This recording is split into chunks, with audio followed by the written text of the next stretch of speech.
Aliyekuwa naibu rais Rigathi Gachagua amemsuta Rais William Ruto hapo jana kwenye mahojiano kwenye chombo kimoja cha habari humu nchini, akimkashifu kuwa muongo na mfisadi, huku akimshutumu kwa kuhusika kwa utekaji nyara uliokuwa ukiendelea humu nchini. Naibu huyo aliyebanduliwa alisema kwamba yupo na ushahidi wa kuonyesha jinsi ambavyo rais alitaka ashiriki katika shughuli zake za ufisadi.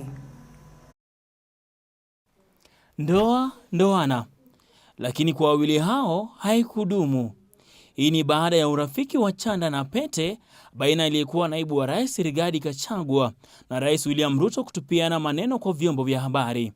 Hapo jana aliyekuwa naibu wa rais Rigathi Gachagua alimshutumu rais kwa madai ya kwamba hakuitisha bilioni 10 ili amuunge rais mkono, ila ni yeye ndiye alichangia zaidi kipindi cha uchaguzi. Aliongezea kwa kusema kwamba Farouk Kibet na Dennis Itumbi ndio wanaendesha serikali ya Kenya Kwanza. Rigathi Gachagua alisema kwamba Rais William Ruto aliwahonga wamama kila mmoja shilingi 8,000 ili waweze kuhudhuria ziara yake ya Mlima Kenya. Rigathi Gachagua alisema kwamba William Ruto ni kamanda halisi wa RSF.